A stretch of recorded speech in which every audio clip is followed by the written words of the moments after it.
Annest, Joe, Arwyn John. Un didon rap Cymru. Croeso i Gymru? Croeso nôl i Gymru? Ydy hwnna'n iawn? Ydy ta. Siwt mae'r ddoi ohonoch chi'n teimlo, achos chi mond i bod nôl o Gwlad Thai ers 2 ddiwrnod. You've only been back 2 days. Siwt ydych chi'n teimlo? Reit flynedig. Reit flynedig ac yn reit... reit i fod yn hapus. Hapus iawn i fod yn ôl, ond ie, mae wedi bod yn lot. Yeah. Joe, how was the 18-hour flight with the 1-year-old? Yeah, surprisingly, it's not that bad. Yeah. Okay. Surprisingly, Yeah, he's coped very well with the journey. So. Yeah. Ond nawr te, ni yn Gymru, ni yn fusneslyd. Beth yw cefndir, beth yw hanes y ddoi ohonoch chi de?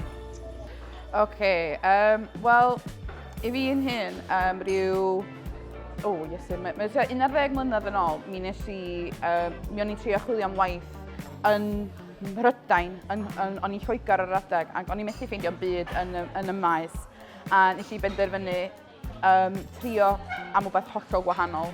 A mi ges i negas yn dweud, wyt ti eisiau trio dysgu yn Thailand, mi wnawn ni helpu dy hyswyddo di a hyn ag arall. Ac mi nes i fynd amdano. A nes i ddysgu mewn cariad efo'r lle, efo'r bobl, efo'r gwaith, a mi nes i aros yna am 10 mlynedd. Ac rhyw 5 mlynedd yn ôl, mi nes i gyfarfod yng Nghymru. 5 years ago I met you.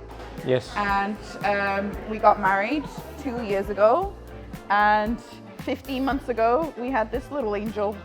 And yeah, now we've decided that our next home is here in Wales.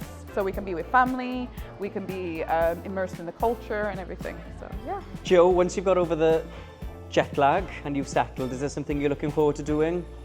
Travelling somewhere? Yeah, thinking to explore the areas and take Arwyn to play. You'll have plenty of mountains in Eryri to explore yes. along the years. Yeah.